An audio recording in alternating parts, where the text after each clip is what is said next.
बिस्मिल्लाहिर्रहमानिर्रहीम। इय्याक नअबुदु व इय्याक नस्तईन। मैं कंडियारो से 5 किलोमीटर पहले मौजूद हूँ इस स्पॉट पर जिस पर अरबों रुपए का माल इस तरह पड़ा हुआ है। ये कारनामा सूबा सिंध का है, फूड मिनिस्टर का है।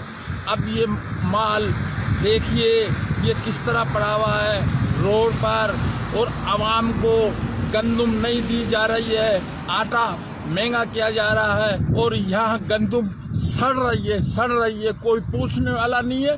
और गंदुम इस तरीके से पड़ी है जैसे घर के बाहर कचरा पड़ा हुआ होता है। बड़ा बस भैया एक दफा ले ले बस।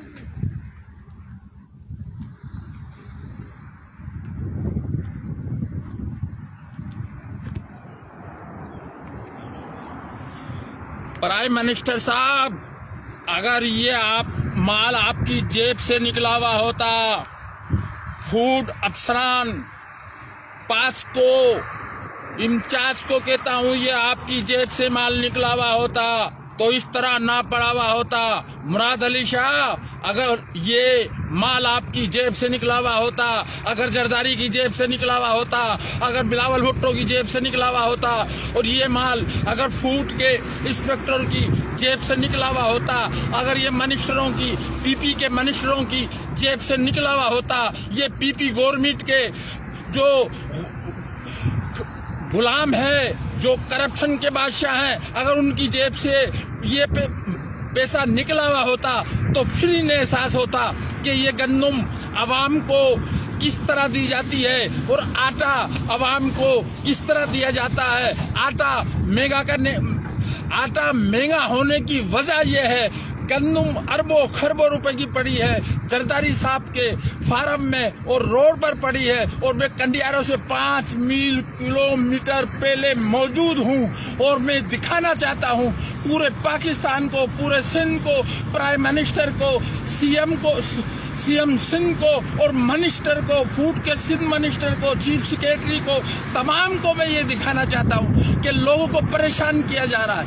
गंदुम इशू की जाए, नहीं तो ये पड़ी पड़ी गंदुम सड़ जाएगी। हर साल तुम ये कहते हो कि गंदुम सड़ गई, तुम जान करके ये दानिस्ता काम तुम करते हो कि गंदुम सड़ जाए, गंदुम खराब हो जाए, फिर ये खराब हो जाएगी, आवाम को 100 रुपए किलो आटा फिर मिलेगा। तो लिहाजा इस पर गौर किया जाए। प्राइम मिनिस्टर साहब, गौर करो। आप वजीर आजम बनने से पहले जब अपोजिशन में थे तो क्या क्या कह रहे थे?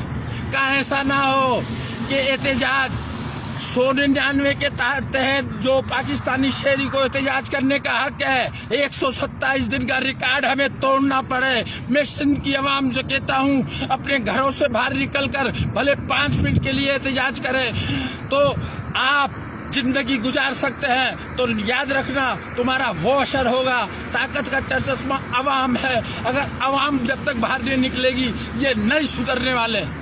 नेल्सन मंडेला अपनी किताब में लिखता है, अपनी 11 किताबों में लिखता है, ताकत का चश्मा अवाम है। जुल्फकार अली भुट्टो साहब कहते थे अपनी 7 किताबों में, ताकत का चश्मा अवाम है। मोहतरमा बेनजीर भुट्टो कहती थी, मैं अवाम के बगैर एक लम्हे नहीं चल सकती।